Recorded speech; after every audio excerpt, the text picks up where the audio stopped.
म्हणून मोदीजींनी त्यांच्या मन की बातमध्ये याचा उल्लेख केला. त्याच्यानंतर मग असं झालं की 8 दिवसांनी आम्हाला इन्व्हिटेशनच आलं की मोदीजींनी 7 रेसकोर्सला बोलवलं आहे भेटायला. म्हणजे विचार करण्याच्या पलीकडलं आहे हे सगळं. मला एकच भीती होती की आपण हिलरी स्टेप कशी उतरणार.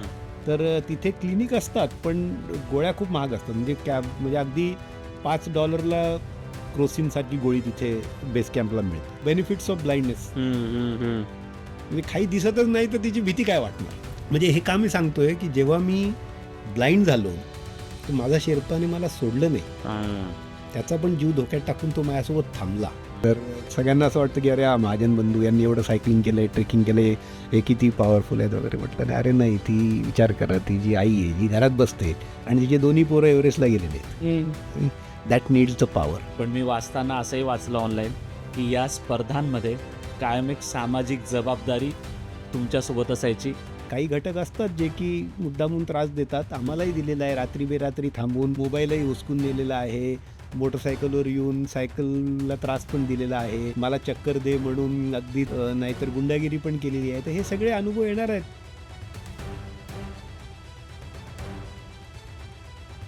नमस्कार मंडळी, स्वागत आहे तुमचं सगळ्यांचं आपल्या यूट्यूब चॅनलमध्ये ज्याचं नाव आहे मराठी माणूस इन UK आणि आपल्या हक्काच्या मराठी पॉडकास्ट शोमध्ये ज्याचं नाव आहे तुमच्या आमच्या मनातलं, जिथे आम्ही सांगतो 7 समुद्रापार असलेल्या आपल्या माणसांच्या गोष्टी.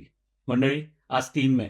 नुकताच 1 मेला आपला महाराष्ट्र दिन साजरा झालाय. त्याबद्दल तुम्हाला खूप खूप शुभेच्छा. तर आजचा एपिसोड आपला डॉक्टर जितेंद्र महाजन यांच्या पॉडकास्टचा दुसरा भाग आहे. मागचा भाग जर तुम्ही बघितला नसेल पहिला तर नक्की बघा. त्याची लिंक मी डिस्क्रिप्शनमध्ये देतोय. खूपच प्रेरणादायी एपिसोड आहे. हा एपिसोड देखील तसाच असणार आहे आपला. सुरू करूया आपण आजचा पॉडकास्ट.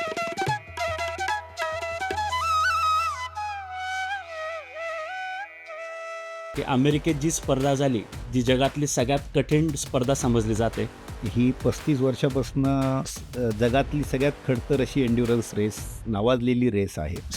12 राज्यातनं जाते ही.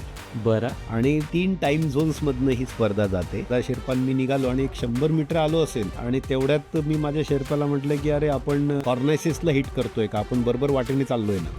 आणि झाला म्हणल्यावर मी गचकन खाली बसून घेतलं. म्हटलं आता इथनं सुटका नाही. मी बसलो म्हणजे संपला, म्हणजे दुसऱ्या दिवशी सकाळपर्यंत मी मरणारच. मला तेच तुम्हाला विचारायचं होतं की स्नो ब्लाइंडनेस हा किती वेळ टिकला? हा नेहमी टेम्पररी असतो. हा जवळपास 36 तास राहतो. त्यामुळे मला दुसऱ्या दिवशी पण कॅम्प 3वर येताना, मग दुसऱ्या दिवशी तर माझ्यासोबत माझा भाऊ पण होता ना. हा, ते तर सकाळी उठून एक्झॅक्टली. तर मग त्यामुळे आम्ही त्या कॅम्प 4वरनं कॅम्प 2ला यायलाही आम्हाला अख्खा दिवस लागला. सकाळी 6ला सुरुवात केली आम्ही, संध्याकाळी 8ला कॅम्प 2ला येऊन पोहोचलो नाही. मला एकत्र. एक सांगा तुम्ही सर की किती तास टिकलं मग हे? 36 तास? हा, म्हणजे मला सकाळी 8ला स्नो ब्लाइंडनेस बसला 22 मे 2019ला. आणि 22ला रात्री मी कॅम्प 4ला पोहोचलो.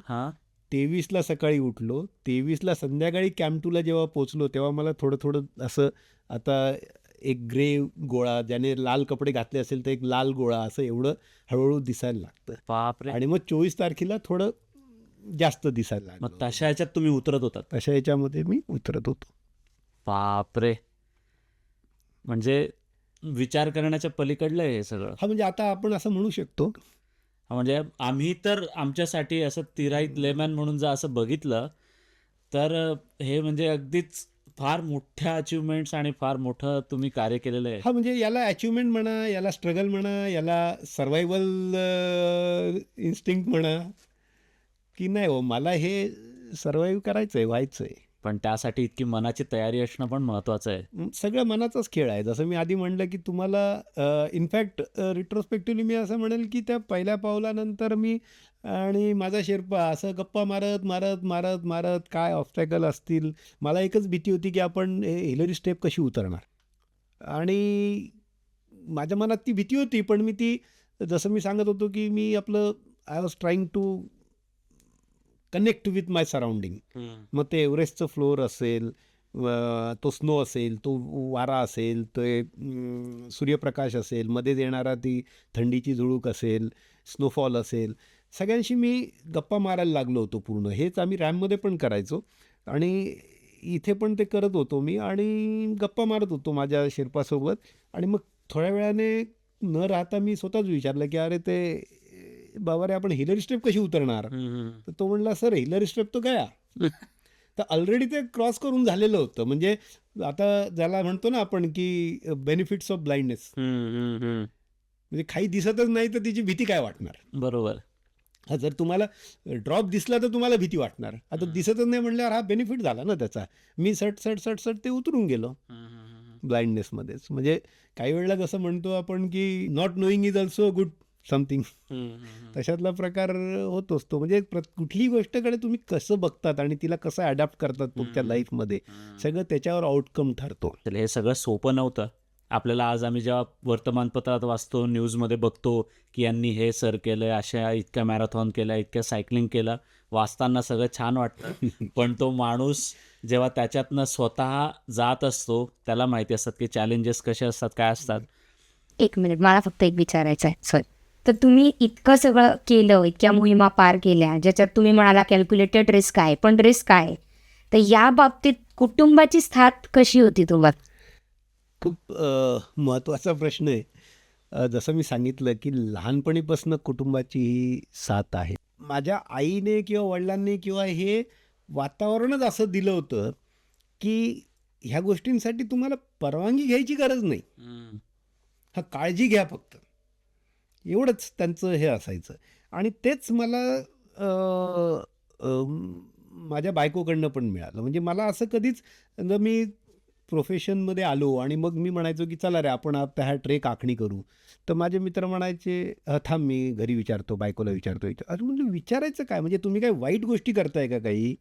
नाही मग याच्यामध्ये हां म्हणजे ठीक आहे आपण सोय बघतो की ठीक आहे यांना गैरसोय नाही होणार ना, घरच्यांना आहे ना, बाकीच्या गोष्टी आहेत ना, आपण सगळं व्यवस्थित आहे ते आहे, पण त्याच्यासाठी परवानगीची गरज नाही पडली पाहिजे. तुमच्यामध्ये वातावरणच असं पाहिजे. आणि ऑफकोर्स तसं मग कदाचित मला ते मिळत गेलं.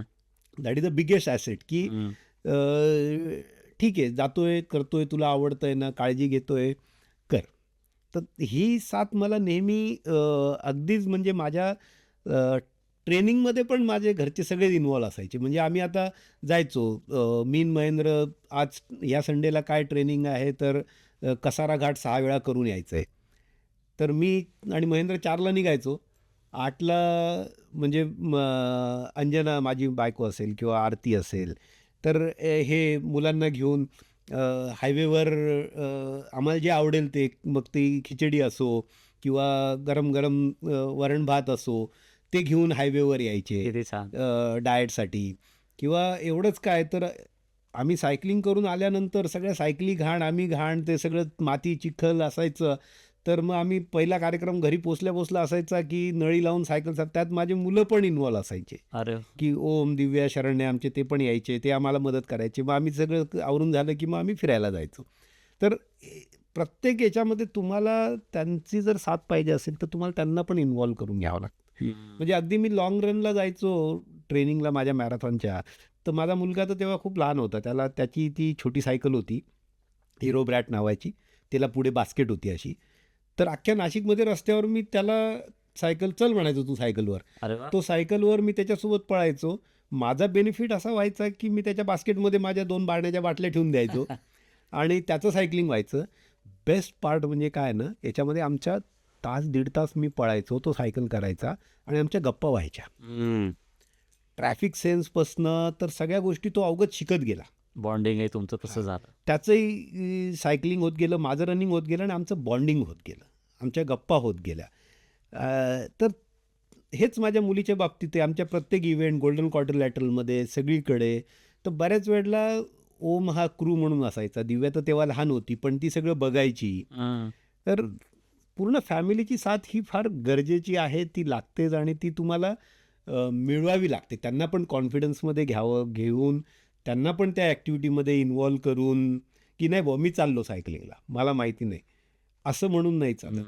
तर उद्या माझं सायकलिंग आहे, मग आज आपण ही तयारी करून ठेवू, मग उद्या मला हे डाएट लागेल, मग हे करून ठेवू, मग तुम्ही इथे जॉईन व्हा, मग तिथे तुम्हालाही छान वाटेल. मग ते पण इन्व्हॉल्व होतात. मग त्यांनाही कळतं की तुम्ही काय करताय काय अरे वा. नाही.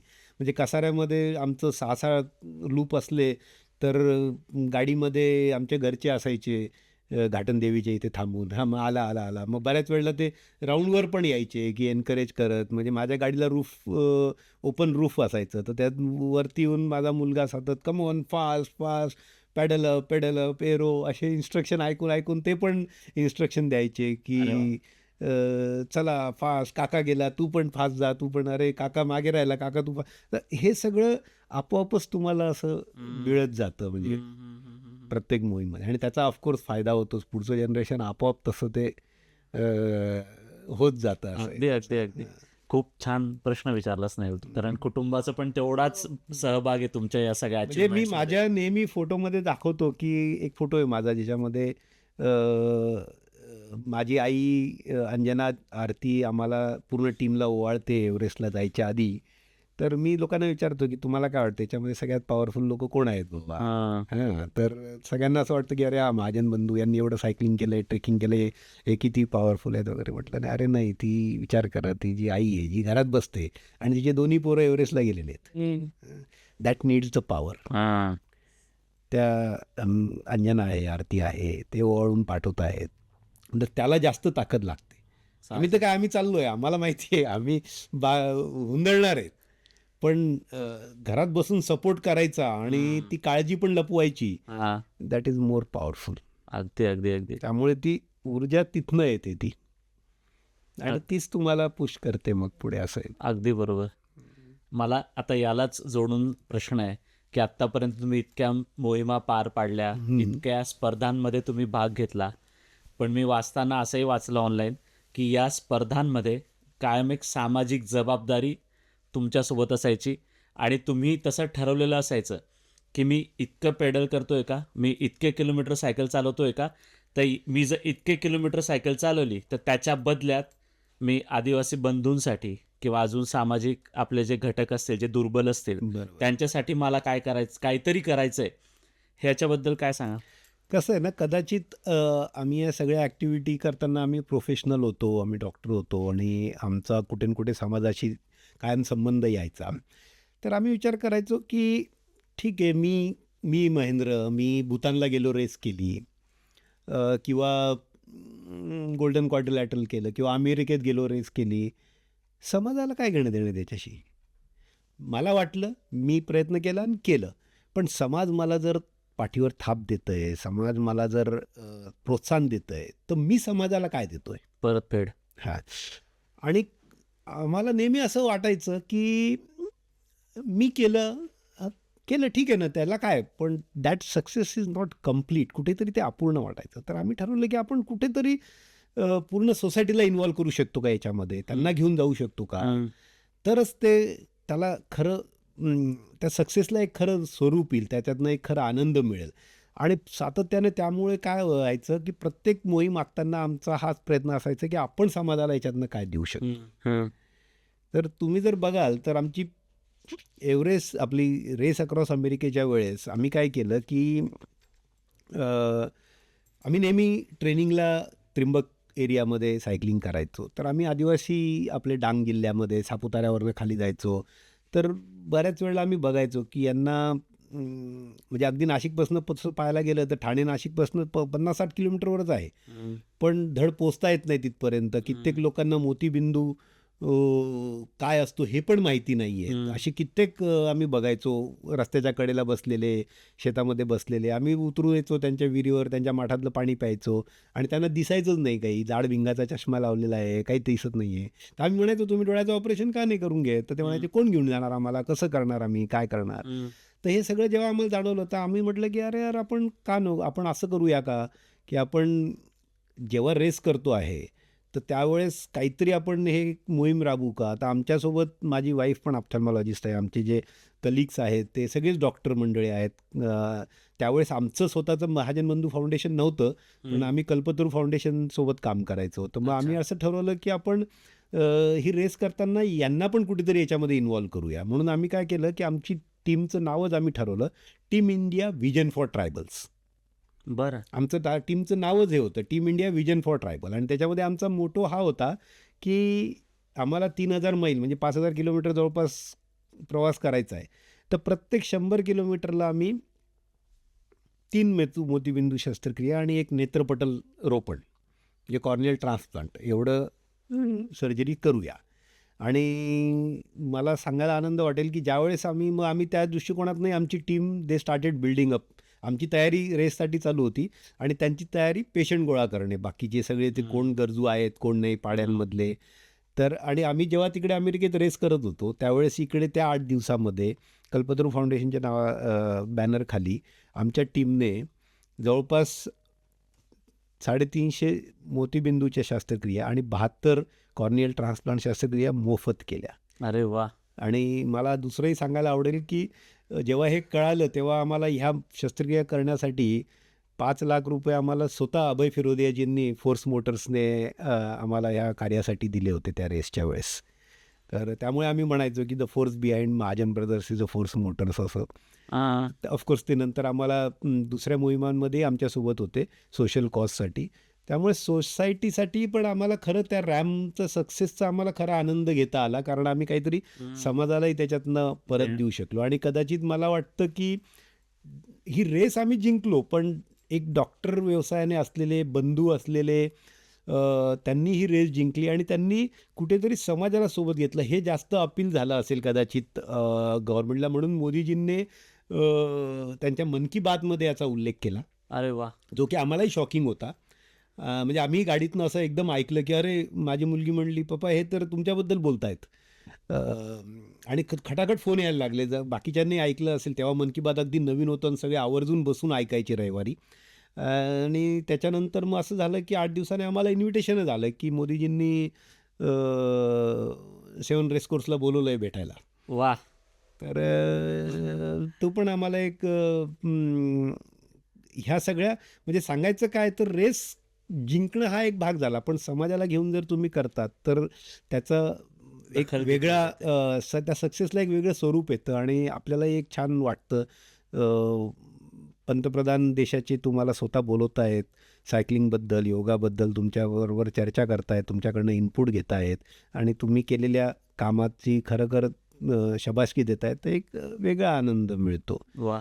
त्यामुळे तो आम्ही सातत्याने प्रयत्न करायचो की मग आम्ही प्रत्येक मोहिमेमध्ये म्हणजे अगदी गोल्डन क्वार्टरलेटर जेव्हा केलं आम्ही follow the rules and India will rule हे घोषवाक्य एक आम्ही प्रोपोगेट करायचं ठरवलं. आम्ही जवळपास 1 लाख पॅम्पलेट छापले आणि ते हायवेने पूर्ण आम्ही जाताना प्रत्येक टोलनाक्यावर ट्रक ड्रायव्हर सगळ्यांना प्रत्येक शाळेत इकडे तिकडे जे काही रस्त्यात पडेल तिथे आम्ही थांबायचो आणि आमची टीम ते पॅम्पलेट वाटायचे. आणि ती न्यूजसुद्धा पार्लमेंटपर्यंत पोहोचली आणि PMO ऑफिसने ते पण वाक्य उचललं, follow the rules and India will rule. म्हणजे आम्ही नेहमी म्हणायचो की तुम्हाला देशाला जर महासत्ता घडवायचं असेल तर प्रत्येक नागरिक याच्यामध्ये सहभागी होऊ शकतो. म्हणजे तुम्हाला मी पॅट्रिऑटिक आहे, मी देशासाठी मला काहीतरी करायचं म्हणजे तुम्ही सीमेवर जाऊन लढलंच पाहिजे अशातला भाग नाही आहे. तुम्ही तुमच्या गावात तुमच्या व्यवसायात राहून प्रामाणिकपणा जर दाखवला आणि आपल्याला संविधानाने दिलेले जर नियम पाळले आणि असं जर प्रत्येक नागरिकाने ठरवलं तर मला नाही वाटत भारत महासत्ता होण्यापासून कोणी रोखू शकेल. तर हा आमचं घोषवाक्य होतं. आणि मला हेही सांगायला आवडेल की डिसेंबरमध्ये आम्ही हे केलं आणि जानेवारीमध्ये जेव्हा स्वामी विवेकानंद जयंतीनिमित्त जेव्हा एक यूथ कॉन्क्लेव्ह असतो आपला आणि त्याला नेहमी प्राईम मिनिस्टर ॲड्रेस करतात, त्याच्यामध्ये परत मोदीजींनी आमचा उल्लेख केला की हेच नाशिकचे महाजन बंधू यांनी यावेळेस follow the rules and India will rule किती सुंदर संकल्पना आणली बाबा असं. त्यामुळे सामाजिक कार्य हे आम्हाला नेहमी प्रत्येक मोहिमेला आम्ही घेतो. एव्हरेस्टच्या वेळेस पण आम्ही सी टू स्कायमध्ये असंच केलं आम्ही. माझा जिव्हाळ्याचा विषय आहे की सेव्ह लाईफ म्हणजे CPR ही साधी कृती आहे चेस्ट कम्प्रेशनची, ही प्रत्येकाला आली पाहिजे भारतामध्ये, जी की लॅकिंग आहे. वेस्टर्न कंट्रीमध्ये कोणी रस्त्यावर पडलं तर पटकन CPRने मदत केली जाते आणि भारतामध्ये बघ्याचीच भूमिका जास्त घेतात. याचं कारण असं आहे की असं नाही की मदत करायची इच्छा नाही आहे, पण लोकांना ते ज्ञानच नाही आहे. म्हणून आम्ही ठरवलं की let's dedicate this for creating awareness about sea to sky mission about CPR. मग आम्ही काय केलं, सायकलमुळे आम्हाला तो एक चान्स मिळाला. आम्ही बॉम्बेवरनं सायकलिंगने सुरुवात केली आणि माझी ॲनेस्थेशिया असोसिएशन आणि आमची टीम आम्ही गाडीमध्ये मॅनिक्विन ठेवायचो आणि ती टीम पण आम्हाला प्रत्येक गावामध्ये आम्हाला ती मदत करायची. रस्त्यावर आम्ही थांबून लोकांना CPR शिकवायचो, टोल नाक्यावरच्या कर्मचाऱ्यांना CPR शिकवायचो आणि आम्ही तो ॲक्च्युली बॉम्बे टू काठमांडू 2,500 किलोमीटरच आहे. म्हणजे आम्ही ठरवलं असतं तर आम्ही नॉनस्टॉप म्हणजे ते 4 दिवसात केलं असतं. पण आम्ही मुद्दामून 6 दिवस लावले, कारण आम्ही प्रत्येक ठिकाणी हा CPRचा अवेअरनेस प्रोग्राम घेत जायचो. याच्यामध्येही आम्हाला फोर्स मोटर्सने मदत केली. म्हणजे आम्हाला प्रत्येक ठिकाणी फोर्स मोटर्सच्या डीलरने प्रत्येक गावामध्ये, अगदी लखनौच्या युनिव्हर्सिटीमध्ये सगळीकडे प्रोग्राम अरेंज केले, ज्याच्याने आम्ही तो CPR अवेअरनेस करू शकलो. जेव्हा आम्ही काठमांडूमध्ये आमचा प्रोग्राम नव्हता, पण जेव्हा त्यांना कळालं की हा अशी मोहीम येते, तर अगदी नारायण घाटपासनं तर आम्ही ते गोरखपूरनंतर एंट्री केली. तिथनं 3-4 आम्हाला एक्सटेम्पर प्रोग्राम करावे लागले काही CPR अवेअरनेसचे. बरं. तर सोशल कॉज इतकं ते म्हणजे अगदी आम्ही एव्हरेस्ट बेस कॅम्पला असतानाही आम्ही ते CPR तिथे लोकांना शिकवायचो. तिथे आम्ही डॉक्टर असल्यामुळे आम्ही खूप मेडिसिन नेले होते.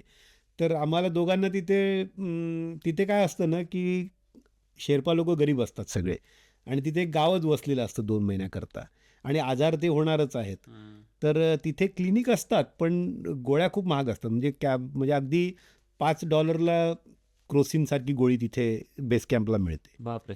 आणि आम्हाला हे माहितीच नव्हतं, पण आम्ही खूप मेडिसिन नेल्या होत्या. तर आम्ही काय करायचो, आम्ही कुठलाही शेर्पा आला, काही आला की त्याला मग आम्ही त्याला तपासायचोही, डायग्नोसिसही करायचो, आणि त्याला गोळ्या पण द्यायचो आम्ही. हे घेऊन जा बाबा, अँटीबायोटिकचा कोर्स घेऊन जा, तुला डायरिया झालेला आहे हे घेऊन जा, तुला दुखतंय हे पेन किलर्स घेऊन जा.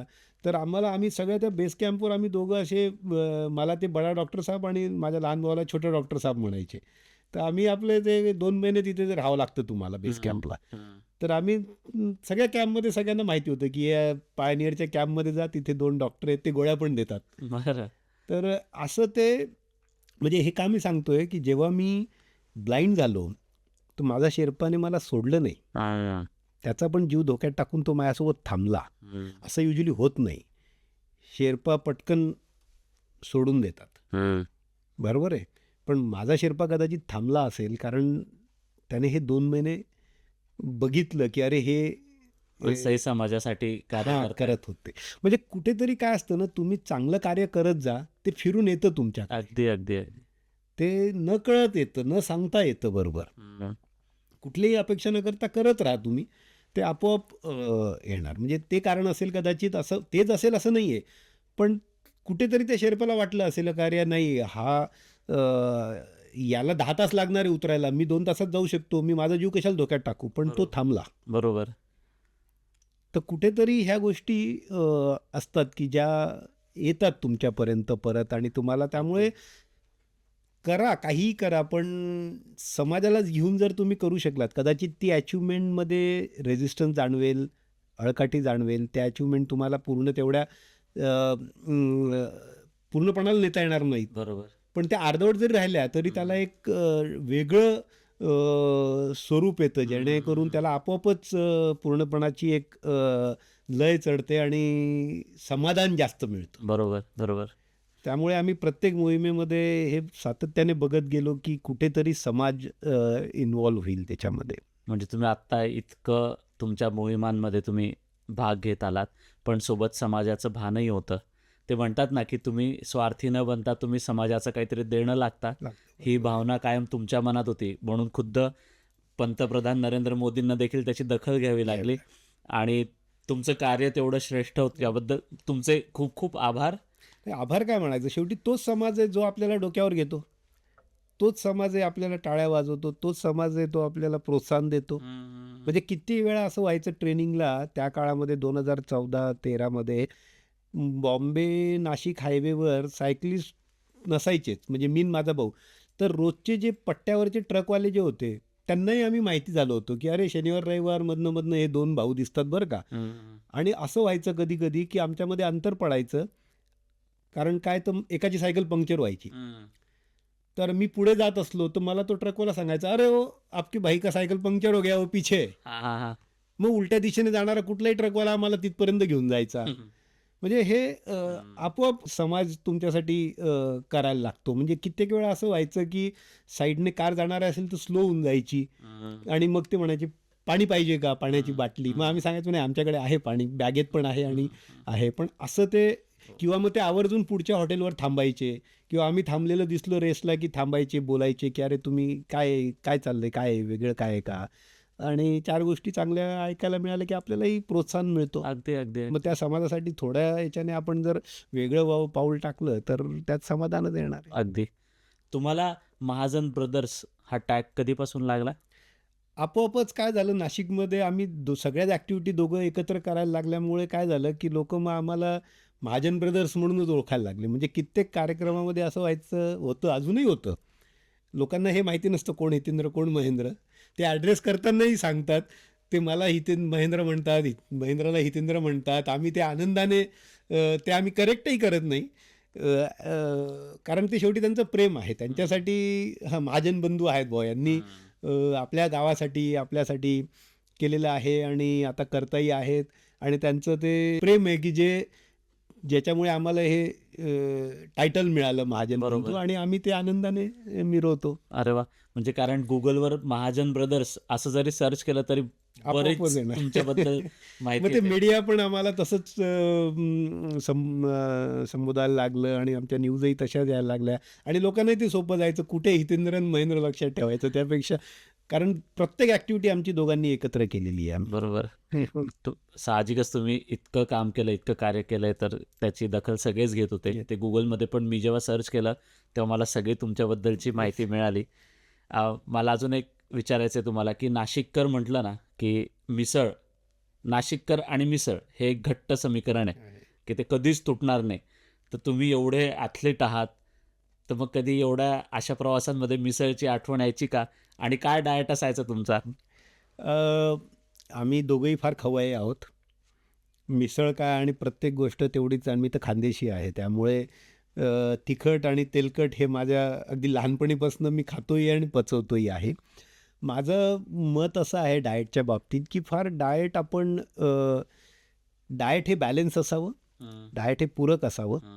आपलं जे घरचं डाएट आहे हे खरं खूप छान आहे. खूप तुम्हाला सप्लिमेंटची गरज पडत नाही. अगदी एक्स्ट्रीम जेव्हा करतात, म्हणजे आम्ही पण सप्लिमेंट घेतो प्रोटीन वगैरे, पण जेव्हा आम्ही एक्स्ट्रीम करतो, जेव्हा आम्हाला 180-200 ग्रॅम्स पर डे रिक्वायरमेंट जाते ते मला. अदरवाईज नॉर्मल याच्यामध्ये लागत नाही. आपलं बॅलन्स डाएट खा. आणि कसं आहे, म्हणजे आम्ही खूप काटेकोरपणे आमची जी ॲक्टिव्हिटी आहे ना ही एन्ड्युरन्स ॲक्टिव्हिटी, म्हणजे ही स्प्रिंट नाही आहे की जिथे फ्रॅक्शन ऑफ सेकंडचा फरक पडतो.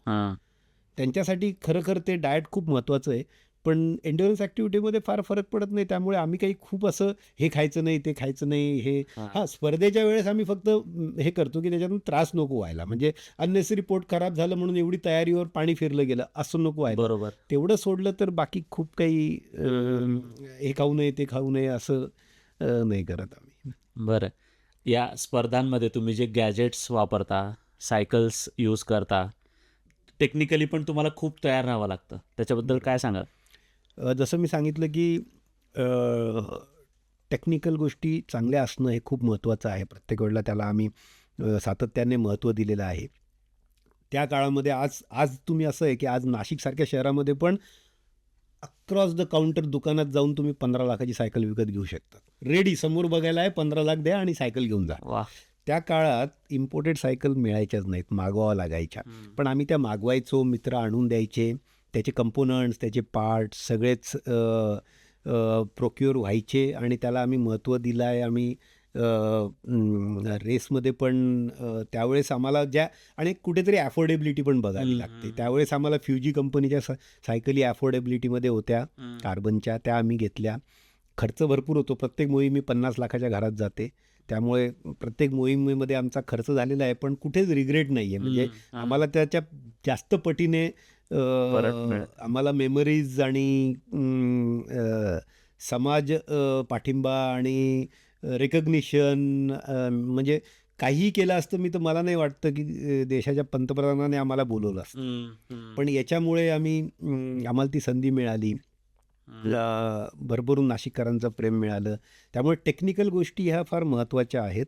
अगदी एव्हरेस्टच्या वेळेसही आम्ही ज्या काही गोष्टी घेतल्या, खास मी डिसेंबरमध्ये नेपाळला जाऊन काही गोष्टी ह्या खास विकत घेतल्या माझ्या शेर्पाच्या सांगण्यावरनं. कारण वय आमच्यासोबत नव्हतं. आम्ही तसं पाहायला गेलं तर या ॲक्टिव्हिटीमध्ये आम्ही 40-50मध्ये केलेल्या. त्यामुळे इक्विपमेंट वाईज काहीही कॉम्प्रोमाइज नाही पाहिजे आणि कुठल्याच बाबतीत तुम्ही ठेवायला नाही पाहिजे. If you are aiming to do the best thing, your equipment should be best. त्यामुळे त्याचं मेंटेनन्स, त्याची निगा, म्हणजे अगदीच आम्ही राईड केल्यानंतर खूप थकलेलो आहे, मग उद्या सायकल धुतो नाही. जोपर्यंत मी माझी सायकल धुवून ड्राय करून ऑइल लावून ठेवत नाही तोपर्यंत माझी ही ट्रेनिंग संपलेली नाही आहे. जर मी तशीच रात्रभर ठेवली तर त्या चिखलामुळे, त्या पाण्यामुळे काही पाड माझे गंजतील आणि दुसऱ्या दिवशी मला ती सायकल तेवढी साथ देणार नाही. तुम्हाला कम्युनिकेट करावं लागतं तुमच्या इक्विपमेंटसोबत. म्हणजे जेव्हा तुम्ही सायकलिंग करता स्पर्धेमध्ये किंवा ट्रेनिंगमध्ये, तर तुमच्या अंगाचा एक भाग असतो ती सायकल. तुम्हाला तिच्याशी गप्पा माराव्या लागतात. जसं तुम्ही तुमच्या स्नायूंशी गप्पा मारतात तसं तुम्हाला तुमच्या सायकल, तुमची इक्विपमेंट, तुमचे शूज, तुमचं गॉगल, काय काय गॅजेट्स असतात अजून सोबत? सायकलिंगमध्ये तर तुम्हाला शूज असतात, तुमचा सायकलिंग ड्रेस असतो, एरो करायला हेल्मेट असते. प्रत्येक गोष्टीचं तुम्हाला काळजी घ्यावी लागते आणि त्याच्याशी तुम्हाला सातत्याने बोलत राहावं लागतं. त्याची थोडी पण मायनर कंप्लेंट असेल कुठल्या तरी आवाजाच्या स्वरूपात, तिला पटकन लक्ष देऊन करेक्ट करावी लागते. हेच तुमच्या ड्रेसच्या बाबतीत, ग्लोव्सच्या बाबतीत, गॉगलच्या बाबतीत, प्रत्येक इक्विपमेंटच्या बाबतीत, सीट हार्नेस असेल तर कुठलाही स्पोर्ट्स असतो तो त्याची जी काही गॅजेट्स असतील ते गॅजेट्स जमेल तेवढी बेस्ट क्वालिटीचे घ्यावेत आणि त्याची निगा राखावी. नुसतं मी पैसे फेकून भारीतलं घेतलं तिथे नाही संपत. थोडं हलकं घेतलं तरी चालेल, बरोबर, पण त्याच्याशी तुम्ही एकरूप झाले पाहिजे.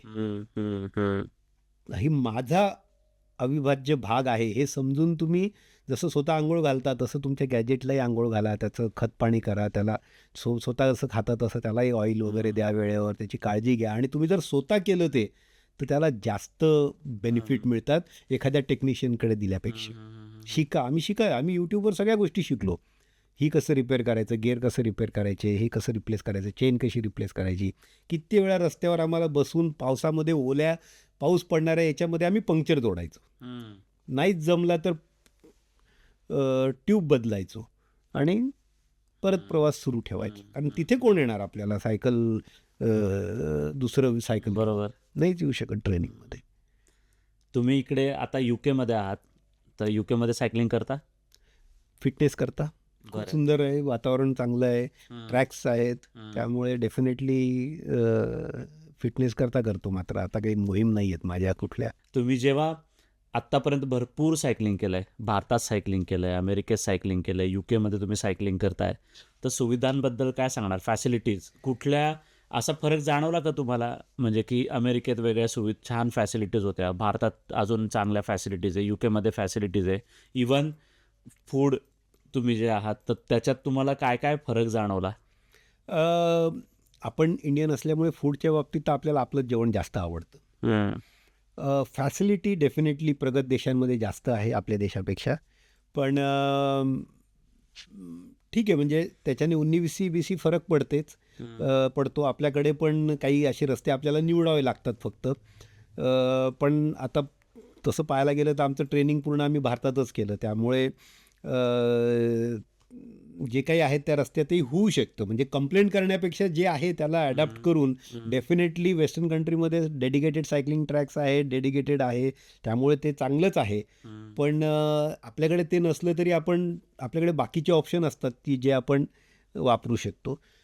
याच्यापेक्षा महत्त्वाचा दुसरा भाग असतो लोकांची मेंटॅलिटी. तर ती महत्त्वाची आहे. म्हणजे इथे जसा रिस्पेक्ट आहे सायकलिस्टला तसा आपल्या देशात सुरुवातीला नव्हता, आता काही प्रमाणात आलेला आहे, कारण आता खूप लोक करायला लागले. नाहीतर आमच्या गाडीवर, आमच्या कारमध्ये सगळीकडे आम्ही मोठे मोठे स्टिकर लावायचो, रिस्पेक्ट सायकलिस्ट. तो जरी रोड टॅक्स भरत नसला तरी त्या रस्त्यावर चालायचा त्याचा पण तेवढाच अधिकार आहे. बरोबर, त्याला रिस्पेक्ट करा. तुम्ही ब्रेक मारला तरी चालेल, तुम्ही पटकन थ्रोटल दाबून पुढे जाऊ शकता, पण त्याला जर ब्रेक मारावा लागला तर त्याला पूर्ण ताकद लावून परत स्पीड घ्यावी लागेल. एवढा जरी एक रिस्पेक्ट दिला त्याला पण एक त्याची सेफ्टी आहे. तर मला वाटतं अजून आपल्याकडे पण सायकलिंग लोक एन्जॉय करतीलच. म्हणजे ट्रॅक जेवढा महत्त्वाचा आहे, ट्रॅकपेक्षा लोकांचा ॲटिट्यूड जास्त महत्त्वाचा आहे. त्याच्यात जर बदल झाला तर तो जास्त वेलकमिंग राहील असं मला वाटतं. मी या देशात UK मध्ये बरेचदा बघितलं की जेव्हा सायकलिस्ट समोर असतो तुमच्या, तेव्हा गाड्या ज्या असतात कार्स, तो जोवर त्याला सेफ जागा मिळत नाही तोपर्यंत गाड्या मागे चालतात. मागे मग ते 1 किलोमीटर असो 2 किलोमीटर असो, ते हॉर्न पण मारणार नाही. नाही यात भीती पण आहे की सायकलिस्ट कंप्लेंट करू शकतो त्या कारच्या विरोधात, पण आदर पण खूप आहे. हे मी बघितलंय की सायकलिस्टला आधी जाऊ द्या, मग तुम्ही तुमच्या गाड्या पळवा.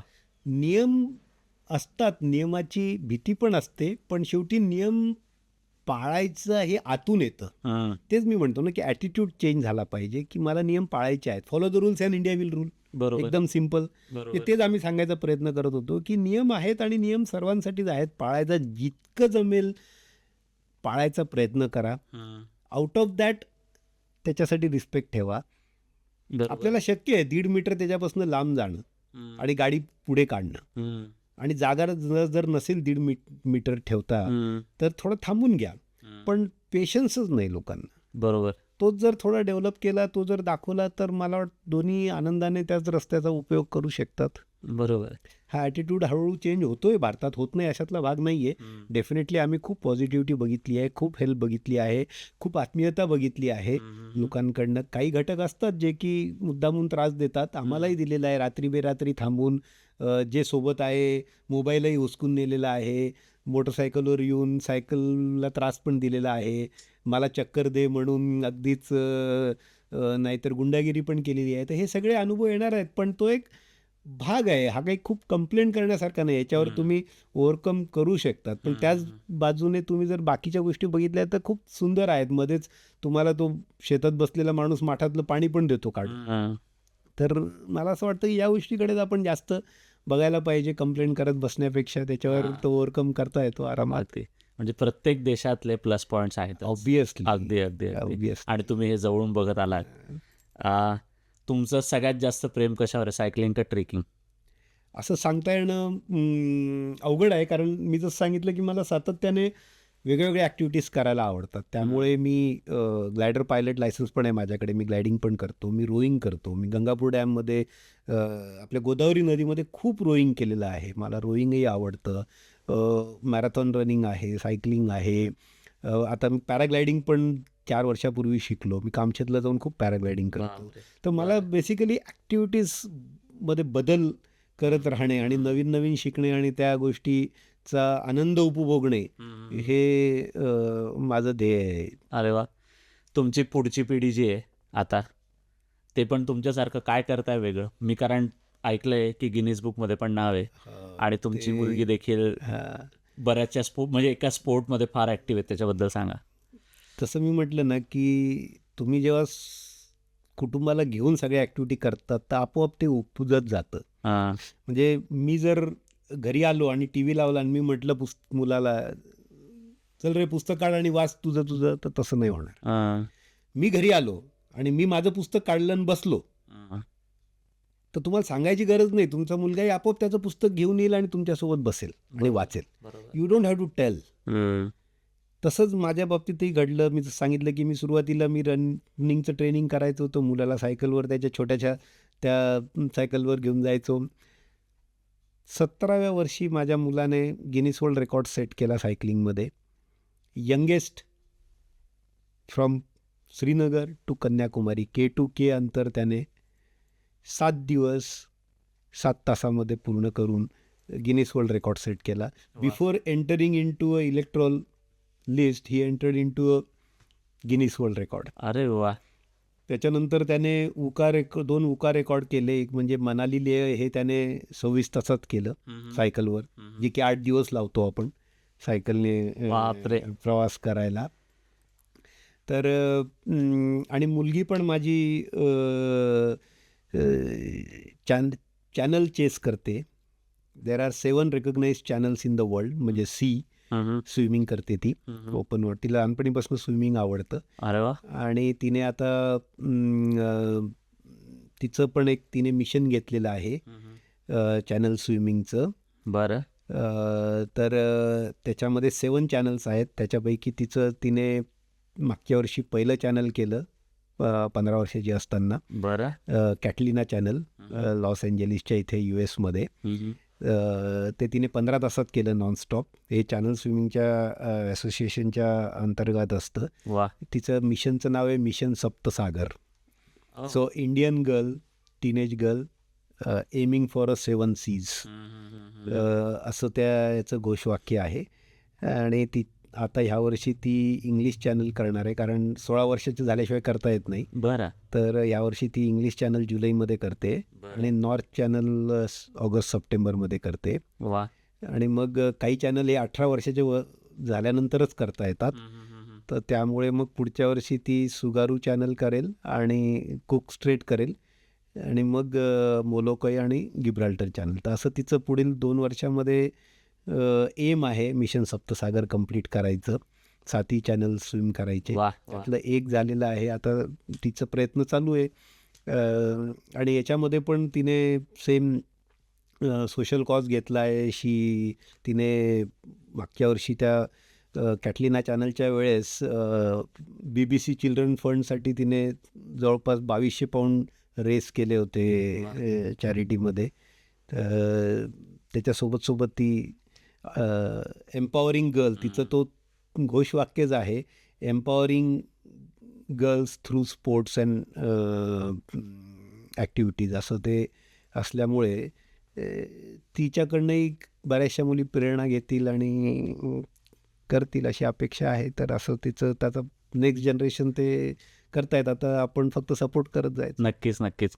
घरातनंच मूर्त आहे त्यांच्यामध्ये. त्यांच्या काकाला ते बघताय, त्यांच्या वडिलांना ते बघताय, त्यामुळे साहजिकच त्यांच्यामध्ये पण तो उत्साह, ती प्रेरणा, ती स्फूर्ती येणारच आहे. आणि नक्कीच आम्हाला पण येत्या पुढच्या काळात त्यांच्या अचिव्हमेंट्स बघायला मिळतील असं मला आवर्जून वाटतंच आहे.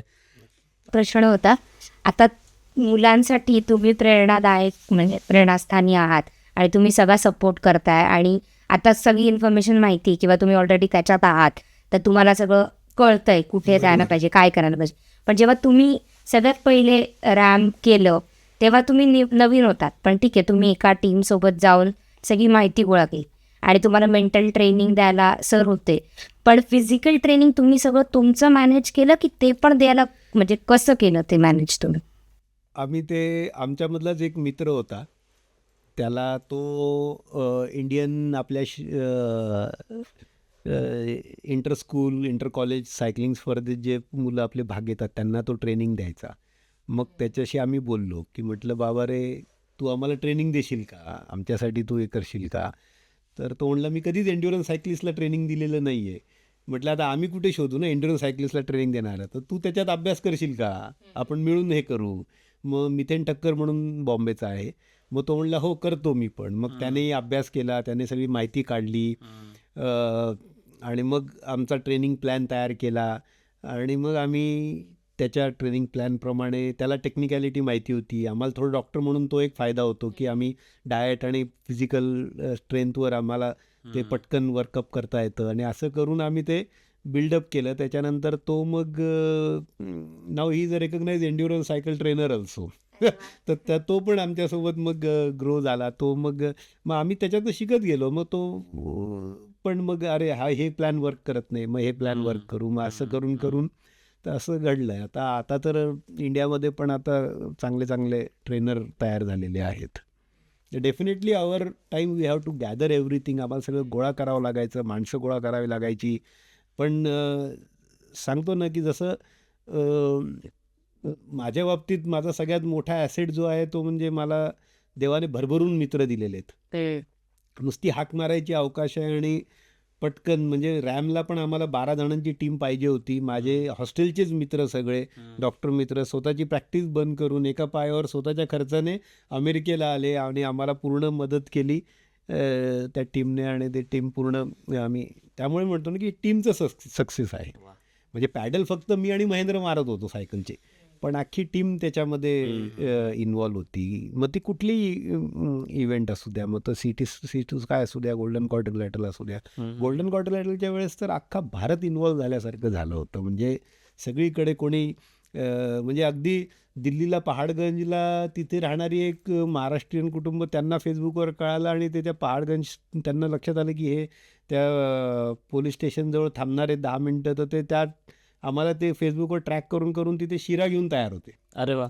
म्हणजे असं किती तिथे छान आहे. गांधीनगरला आमचे एक लांबच्या ओळखीचे होते, ते पोहे घेऊन सकाळी 4 वाजता तयार होते. आम्ही उदयपूरवरनं अहमदाबादकडे जात होतो. तर म्हणजे असे आम्हाला भरपूर सरप्राईज, म्हणजे अगदी बिहारमध्ये आम्हाला रस्त्यावर आमचे काही ॲनेस्थेशिया कलिग्स किंवा असे रात्री 1:30 वाजता त्या भर थंडीमध्ये डिसेंबरच्या थर्मासमध्ये चहा घेऊन तिथे, आणि ते सगळे फेसबुकवर ट्रॅक करून करायचे. असं पण नाही की आम्ही कोणाला सांगितलं होतं किंवा काही होतं. तर अशी ती वेव तयार होते बरोबर. हे त्यांचंच प्रेम तुम्हाला प्रोत्साहन देत गेलंय Exactly. आतापर्यंत, असंही म्हणता येईल आपल्याला. एक्झॅक्टली असंच होत जातं ते. इतक्या सगळ्या स्पर्धा आहेत, इतक्या सगळ्या मोहिमांमध्ये तुम्ही भाग घेतला, त्या पार पाडल्या. सर्वोच्च आनंद देणारा क्षण कुठला होता? अगदी मनापासून आनंद झाला त्यावेळेला. फार डिफिकल्ट प्रश्न आहे. कारण प्रत्येक क्षण हा आनंद देणारा होता. एकपेक्षा एक जास्त असं सांगता येणं फार अवघड आहे. कारण म्हणजे मला पर्सनली माझा किंवा महेंद्राचा स्वभाव असा आहे ना, की आम्हाला तो क्षण जगायला आवडतो. हां. म्हणजे आता मी तुझ्याशी बोलतोय तर मी हा क्षण जगतोय. म्हणजे मला त्याच्यातनं मलाच आनंद मिळतोय. म्हणजे मी तो उपभोगतोय, तो मी आत्मसात करतोय, त्याला प्रेझेंट म्हणजे लिव्ह इन प्रेझेंट हे मला फार आवडतं. म्हणजे त्याच्यावर माझा फोकस असतो पूर्ण, की जो क्षण तुमच्या हातात आहे तो तुमचा आहे, त्याला पूर्णपणे जगून घ्या. त्यामुळे असं सांगता येणं मला फार अवघड आहे. म्हणजे मग तो एव्हरेस्टच्या शिखरावर असणारा क्षण असू दे, किंवा रॅम्पच्या फिनिश लाईनला मी आणि महेंद्रने मारलेली मिठी असू दे, किंवा नाशिक एअरपोर्ट म्हणजे मुंबई एअरपोर्टला उतरल्यानंतर 500 लोक एअरपोर्टच्या बाहेर उभे आहेत. म्हणजे सिक्युरिटीवाल्यांनाही कळत नव्हतं की कोण सेलिब्रिटी येतोय. वा. कारण तोपर्यंत आमचं नाव नव्हतं झालेलं, पण ते बघतायत की 500 लोक एअरपोर्टच्या बाहेर आहेत. 6 गाड्या बसेस करून नाशिकवरनं लोक आले आहेत, मुंबईचे लोक आलेले आहेत. म्हणजे अगदी जे नोकरीला तिथे कस्टममध्ये होते सायकलिस्ट, जे फॉलो करत होते, ते आम्हाला तिथे इमिग्रेशनच्या ऑफिसरच्या डेस्कच्या मागे उभे राहून त्यांनी आम्हाला रिसीव्ह केलं. त्यांनी आमच्या सगळ्या ओव्हरसाईज बॅगेज सर आम्ही सगळ्या घेऊन आलेले आहे, आणि त्यांनी आम्हाला चहा पाजला तिथे कस्टम ऑफिस कमिशनरच्या ऑफिसमध्ये. वा. कोणीच ओळखीचे नाही आमच्या, किंवा काही नाही असं. म्हणजे तो क्षण म्हणा, किंवा माझा शेर्पा माझ्यासोबत उतरतोय तो क्षण म्हणा, किंवा घरी आल्यावर बायकोने मारलेली मिठी, आईने मारलेली मिठी, किंवा मी ताजला उतरलो आणि माझी मुलगी तर तेव्हा खूप लहान होती, आणि त्या ताज हॉटेलसमोर नाशिककरांनी आमच्यासाठी हत्ती ठेवला होता. सरप्राईज म्हणजे आम्ही रॅमहून आल्यानंतर नाशिकच्या बाहेर ताज हॉटेलच्या बाहेर एक प्रांगणसारखं आहे, तिथे त्यांनी अक्षरशः हत्ती आणून ठेवला. आणि तिथे मी बसमधून उतरल्यानंतर माझ्या मुलीने मारलेली उडी माझ्या अंगावर, किंवा असे कित्येक क्षण आहेत. म्हणजे अगणित म्हणजे क्षण आहेत की जे लाखामोलाचे आहेत आयुष्यात. त्यामुळे मी म्हटलं की ठीक आहे, I must not have accumulated lot of wealth, but I had accumulated lot of memories. माझा बँक बॅलन्स फार मेमोरीने भरलेला आहे, पूर्ण तुडुंब. म्हणजे मी प्रत्येक क्षण परत परत जगू शकतो, आणि जरी तो ठरवला तरी मला अजून उरलेलं आयुष्य मी आरामात त्या मेमरीजमध्ये काढू शकतो. आणि मित्राच्या स्वरूपाने मला भरपूर माझा ॲसेट खूप स्ट्रॉंग करून दिलं आहे देवाने. वा वा, खूपच छान. आता तुम्ही भारतातून इथे आलात युकेत, तर तुम्हाला तुमच्या भावाची आठवण खूप जास्त येत असेल असं मला वाटतं. हो, येतो ना. म्हणजे जसं मी सांगितलं की आमचं एकत्र कुटुंब आहे, आम्ही अजूनही जॉईंट फॅमिली. आता घरी गेलो की आमचं तसंच आहे. आणि आता कदाचित थोडं व्हॉट्सॲप व्हिडिओ कॉलमुळे, आणि आता जाणं फार सोपं आहे. म्हणजे 8-10 तासात तुम्ही पटकन पोचता. म्हणजे वर्षातनं मी 2-3 वेळा तरी जातो, किंवा तिकडनं आता जसं आईला घेऊन आलो, आई आहे 4 महिने 3 महिने माझ्याकडे. मग माझ्या बहिणींना, आता माझ्या बहिणी तर विमानातही बसलेल्या नाही आहेत. मी त्यांचा आता परवा विसाची डेट आहे, त्यांचा विसा काढायला लावला आहे. त्यांना म्हटलं तुम्ही आयुष्यात पहिल्यांदा विमानात बसणार आणि तुम्ही UKला येणार.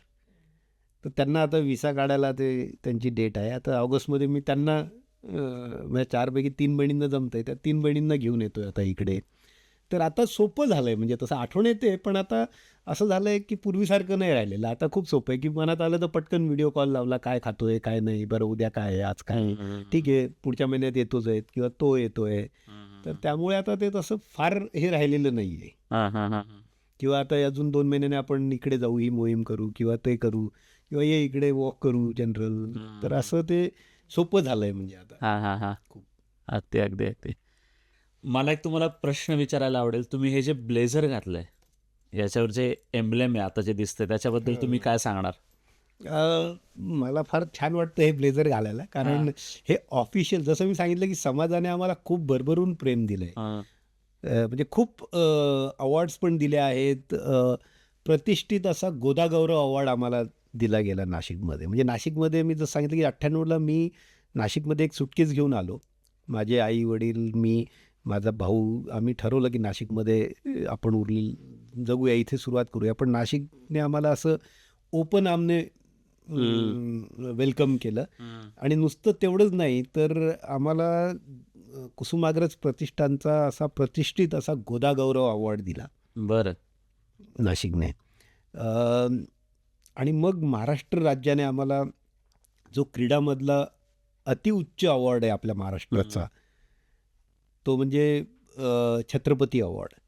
तो छत्रपती अवॉर्ड आम्हाला आमच्या रॅमनंतर आम्हाला तो दिला साहसी विभागामध्ये. अरे वा. आणि त्याचं हे ब्लेझर आहे, त्यामुळे मला फार अभिमान वाटतो हे ब्लेझर घालायला सुद्धा. आणि प्रत्येक कार्यक्रमात मी आवर्जून हे ब्लेझर घालतो. याची एक वेगळीच ग्रेस आहे. ग्रेस आहे, एक मजा आहे, एक ज्याला म्हणतो ना आपण की कोणीतरी आपल्या जवळच्या व्यक्तीने पाठीवर सतत शाबासकीची थाप देणं, तसं फिलिंग प्रत्येक वेळेला हे ब्लेझर घालताना. आणि मी कुठेतरी माझ्या महाराष्ट्राला, माझ्या देशासाठी काहीतरी केलं याचं एक समाधान, त्याची एक आठवण, जाणीव होत राहते कायम. मी कारण आल्यापासून बघत होतो आणि वाचायचाही प्रयत्न करत होतो. वाचलंही मी, पण प्रेक्षकांनाही कळलं पाहिजे की हे ब्लेझर नक्की काय आहे. म्हणजे अभिमानास्पद गोष्ट खूप आहे. अभिमानास्पद. नक्की, नक्की, नक्की. येस. तर पॉडकास्टच्या शेवटाकडे आलो आपण. शेवटचा प्रश्न मी तुम्हाला विचारणार आहे. आज तुमच्या पॉडकास्टमुळे, या आपल्या मुलाखतीमुळे खूप जणांना प्रेरणा मिळणार आहे. मी हे नक्की सांगू शकतो की मी आणि स्नेहल, आम्हाला दोघांना 100% तुमच्याकडनं प्रेरणा मिळाली आहे. आम्ही देखील काहीतरी करण्याचा आता प्रयत्न करू. असंख्य तरुण असतील आज की जे हे पॉडकास्ट बघत असतील, त्यांना तुम्ही काय सांगणार? जीवन जगा. देवाने आपल्याला ह्या पृथ्वीवर जीवन जगण्यासाठी पाठवलेलं आहे. कुठलं तरी एक कार्य करण्यासाठी नाही पाठवलं. किंवा चला आता शाळा संपली, कॉलेज संपलं की मग आता मला काम करायचं आहे. काम करा, काम करणं हे गरजेचं आहे उदरनिर्वाहासाठी. पण ते उदरनिर्वाहासाठी तेवढंच करा, त्याच्यात वाहत जाऊ नका. मेन काय आहे, तुम्ही कशाकरता आलात ह्या पृथ्वीवर? आयुष्य जगण्याकरता आलाय, अनुभवण्याकरता आलेला. जर तुम्ही आयुष्य पूर्ण एकाच याच्यात घालून टाकलं, नुसतं मला कामच करायचं आहे, तर मग त्याला एंड नाही आहे. आणि मग by the time will realize it will be too late. आणि कुठली गोष्ट असं मी उद्या करीन याच्यावर ठेवू नका. मग ती मजा सुद्धा आजच करा, उद्याचं माहिती नाही आहे. एकदम सिम्पल रूल ठेवा. 24 तास दिले देवाने, 3 याच्यामध्ये विभागणी करा. 8 तास 8 तास 8 तास 8 तास हे झोपेसाठी आहेत. मी अजूनही 8 तास झोपतो. बाकीच्या गोष्टी कॉम्प्रोमाइज होऊ शकतात, पण हेल्थ जर व्यवस्थित पाहिजे असेल तर 8 तास झोपा. काम मी 8 तासाच्या वर करत नाही. कोणी कितीही पैसा दिला तरी 8 तासाच्या वर काम करणार नाही. जेवढा पैसा दिलेला आहे, जेवढा मिळणार आहे, त्याच्यामध्ये मी उरलेल्या 8 तासात आयुष्य जगणार आहे. मग त्याच्यामध्ये माझं फॅमिली, माझं फ्रेंड सर्कल, माझा समाज आणि माझं आयुष्य, सोशल लाईफ, हे मी पूर्णपणे जगणार आहे. हे कॉम्प्रोमाइज करणार नाही. मी 12 तास 16 तास 18 तास काम करून मी झोपही कॉम्प्रोमाइज करणार नाही आणि मी माझं स्वतःचं आयुष्यही कॉम्प्रोमाइज करणार नाही. आणि जेवढं मला देवाने 8 तासात दिलं आहे, तेवढं हे उरलेले 8 तास जे आहेत माझे, तेवढ्यासाठी पुरे आहे मला. किंवा किंबहुना मी त्याच्यातच भागवीन, पण मी हे नाही सोडणार. अगदी तुम्ही प्रवास विमानातच केला पाहिजे असं नाही. सायकलवरचाही प्रवास तेवढाच आनंद देऊन जातो, पण तो घ्या. मला फक्त विमानातच प्रवास करायचा म्हणून ते 8 तासाचे 16 तास काम करून 40 वर्ष घालून ना धड तुम्हाला त्याचा आनंद मिळणार ना धड विमानाचा आनंद मिळणार. त्यामुळे जगा, हे विसरू नका की आपण जगण्यासाठी या पृथ्वीवर आहोत. मला माझं काम आवडतं, ठीक आहे, आवडतं, पण 8 तासापुरतंच, आणि त्याच्यातनं मला उदरनिर्वाहासाठी पैसे मिळतात, त्याच्या पलीकडे नाही. त्याच्या पलीकडे जाऊन कोणी म्हणत असेल तर ते खोटं बोलतोय. खरं सांगायचं कुठेतरी तुम्ही आयुष्य जगा, हे विसरू नका. आणि हे प्रत्येक टप्प्यावर, मग ते तुम्ही शाळेच्या जीवनात असू द्या, तुम्ही कॉलेजमध्ये असू द्या, तुम्ही अर्ली फेज ऑफ सेटलमेंट असू द्या, तुम्ही responsible face of upbringing your kids असू द्या, किंवा अजून responsible face of taking care of your parents असू द्या, किंवा तुमचं म्हातारपण असू द्या, कुठली गोष्ट ठेवू नका पुढच्यासाठी. आत्ताच तुम्ही जगून घ्या. हेच मला सांगावं असं वाटेल प्रत्येकाला. पळू नका. There is no end to it. Just running running running running it is not going to help you. कुठेतरी पॉज घ्या मध्ये. पॉज हा गरजेचा आहे. जर तुम्हाला पक्ष्यांचे आवाज ऐकू येत नसतील, तुम्हाला आजूबाजूला काय चाललं हे जर कळत नसेल, तर कुठेतरी काहीतरी चुकतंय. मी 40 वर्ष काढले, मला माझ्या पोराच्या ताटामध्ये काय पडलं हे माहिती पण नव्हतं. हे अभिमानाने सांगायची गोष्ट नाही आहे, ही लाजिरवाणी गोष्ट आहे. हिच्यामध्ये काहीच अभिमान नाही आहे. अगदी वेडबिगार पण त्याला बिचारायला काही पर्याय नाही म्हणून काम करावंच लागतं, करणारच आहे. बरोबर आहे. पण कुठला वेडबिगार पाहिलाय 5 नंतर कुदळ उचलताना? त्याला तुम्ही 500 रुपये जास्त देतो म्हणे, नाही 5 वाजले संपलं. पण ते जास्त कमवणारा माणसाला हाव सुटत नाही. तो 10 वाजताही काम करतो, रात्री 12 वाजताही काम करतो, आणि हे अभिमानाने सांगतो. हा खोटा अभिमान आहे. गरज नाही याची आयुष्यात. म्हणजे देवाने तुम्हाला यासाठी पाठवलेलंच नाही आहे पृथ्वीवर. हेच फक्त जाणून घ्या आणि अप्लाय करा लाईफमध्ये. हेल्दी आणि हॅपी राहाल. वा. आजची मुलाखत, आजचा पॉडकास्ट हा माझ्याही कायम स्मरणात राहणार आहे, स्नेहलच्याही कायम स्मरणात राहणार आहे. इतका चांगला झाला आहे. बऱ्याचशा नवीन गोष्टी आम्हाला, प्रेक्षकांना, सगळ्यांना ऐकायला मिळाल्या. आत्तापर्यंतचे आपण बरेचसे पॉडकास्ट बघितलेत, पण एखाद्या विजयामागे किंवा एखाद्या अचिव्हमेंट मागे किती मेहनत असते हे वर्तमानपत्रात, न्यूजमध्ये वाचण्यापुरतं छान असतं, पण त्या व्यक्तीने काय मेहनत घेतलेली असते, त्याच्यासोबत त्याच्या कुटुंबाची साथ त्याला कशी असते, आणि इतकं सगळं करत असताना देखील आपण समाजाचं काहीतरी देणं लागतोय ही भावना मनात ठेवून आपलं सगळं कार्य आपण करत राहणं, याला निस्वार्थी मन लागतं. आणि आज मला हे आपल्या पॉडकास्टमधनं अगदी आवर्जून जाणवलं आहे की निस्वार्थी मनामुळे, लोकांच्या प्रेमामुळे, तो या विचारांमुळे आज तुम्ही इतक्या मोठ्या अचिव्हमेंट्स करू शकला आहात. तुम्ही वेळात वेळ काढून आलात आमच्या पॉडकास्टमध्ये, आमच्या मनातलं मध्ये, त्याबद्दल तुमचे खूप खूप आभार. थँक्यू. हे पण कळलं असेल की फार अवघड नाही आहे, सोपं आहे. अगदी. Thank you for you called me. इथे आज मला बोलवलं या पॉडकास्टसाठी. You consider it's worth, so I'm happy. And मला वाटतं काही याच्यामधनं लोक शिकतील. आमचा सातत्याने हाच प्रयत्न असतो की आम्ही जे केलं ते बाकीचेही करू शकतात. आम्हाला ह्याच्याबद्दल खात्री आहे. फक्त आम्हाला आम्ही प्रयत्नही करतो जेवढं आमच्याकडनं देता येईल तेवढं द्यायचं आणि इन्स्पायर करायचं की करा करा, तुम्ही करा, आम्ही आहोत सोबत, तुम्ही याच्यापेक्षा उंच अजून जा, आम्हाला जास्त आनंद होईल. तीच आमची खरी अचिव्हमेंट आहे. म्हणजे आज जेव्हा आम्ही बघतो की आज भारतामध्ये इतके जणं मॅरेथॉन करायला लागले, इतके जणं सायकलिंग करायला लागले, इतके जणं शनिवार रविवार मी आता काम करणार नाही, मी काम कमी करतो, मी माझ्या कुटुंबाकडे लक्ष देतो, मी माझे हॉबीज जपतो, हे पाहिल्यावर खरं छान वाटतं. आणि हाच कल ठेवा. That is what is our reward. नक्की नक्की. खूप खूप आभार तुमचे.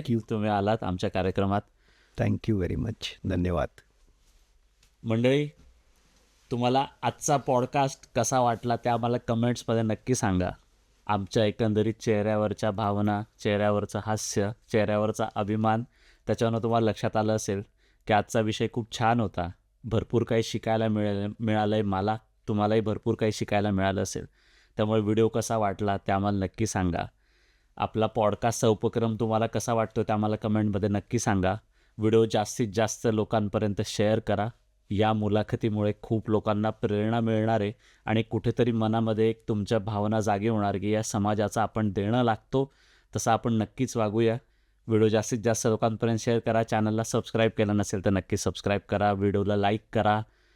भेटूया आता आपण पुढच्या एपिसोडमध्ये. अजून छान छान व्यक्तींना आपण आपल्या पॉडकास्टमधनं घेऊन येऊया. तोपर्यंत लो बसावा, प्रेम असंच राहू द्या. भेटूया पुढच्या एपिसोडमध्ये. धन्यवाद.